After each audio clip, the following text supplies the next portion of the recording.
रुख करते हैं पहले खबर की तरफ। अमेरिका बोला 1 इंच भी नहीं छोड़ेंगे, भड़का चीन, कहा सैनिकों की जान खतरे में डाल रहा यूएस। जी हां दोस्तों, अमेरिका और चीन के बीच टकराव दिनों दिन बढ़ता ही जा रहा है। अमेरिका ने साफ कर दिया है कि वह चीन को बख्शने के मूड में नहीं है, वहीं चीन भी नरम पड़ता नजर नहीं आ रहा है। अब अमेरिकी डिफेंस चीफ ने चीन को 2 टूक शब्दों में बता दिया है कि प्रशांत महासागर में अमेरिका 1 इंच भी जगह नहीं छोड़ेगा। वहीं चीन ने गीदड़ भग भी दी है कि अमेरिका अपने सैनिकों की जान को खतरे में डाल रहा है। सनद रहे, दक्षिण चीन सागर पर चीन अपना दावा करता है और उसने क्षेत्र के कई द्वीपों पर मिलिट्री बिल्डअप किए हैं, जबकि अमेरिका चीन के दावे को खारिज कर चुका है। मौजूदा वक्त में दोनों देशों के बीच व्यापार से लेकर दक्षिण चीन सागर को लेकर तनावपूर्ण हालात बने हुए हैं। दोनों ही देश एक दूसरे पर उकसाने का आरोप लगा रहे हैं। अमेरिका चीन पर मानवाधिकार उल्लंघन के आरोप लगा रहा है। अमेरिका में नवंबर में राष्ट्रपति पद के चुनाव होने हैं, इसलिए भी अमेरिका चीन पर हमले का कोई भी मौका नहीं छोड़ना चाहता है। अमेरिकी जनता में भी कोरोना वायरस को लेकर चीन के प्रति काफी आक्रोश है।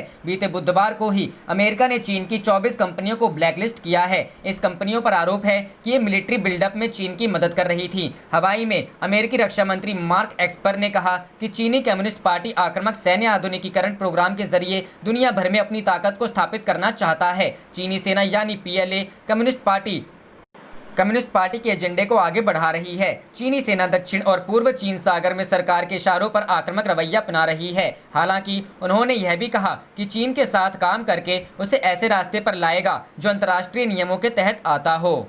रुख करते हैं अगली खबर की तरफ। भारत चीन सीमा विवाद के बीच रक्षा मंत्रालय का बड़ा फैसला, जल्द होगी नए एयर डिफेंस कमांड की घोषणा। जी हां दोस्तों, चीन के साथ चल रहे सीमा विवाद तनाव के बीच भारत सरकार देश की सुरक्षा को लेकर एक अहम फैसला लेने जा रही है। सैन्य मामलों के विभाग ने सशस्त्र बलों के पुनर्गठन की प्रक्रिया तेज कर दी है। मीडिया रिपोर्टर्स के मुताबिक प्रयागराज में अक्टूबर माह के दूसरे सप्ताह में भारतीय वायुसेना के तहत नई एयर डिफेंस कमांड स्थापित की जा सकती है। वायुसेना अधिकारी के निर्देशन में कमांड की संरचना तैयार करने के लिए काम तेज कर दिया गया है। सीएसडी की अगुवाई में मिलिट्री अफेयर्स डिपार्टमेंट होगा। इस संबंध में भारतीय वायुसेना के vice chief air marshal HS Arora ने एक अध्ययन किया था, जिसमें तीनों सेवाओं की परिसंपत्तियों के साथ प्रस्तावित कमांड की संरचना का भी सुझाव दिया गया है। सीएसडी की अगुवाई में मिलिट्री अफेयर्स डिपार्टमेंट ने इसके लिए ज्वाइंट मिलिट्री थिएटर कमांड बनाने का निर्देश दिया है। इसके अलावा भी लॉजिस्टिक्स कमांड और अन्य मुद्दों पर बात जारी है।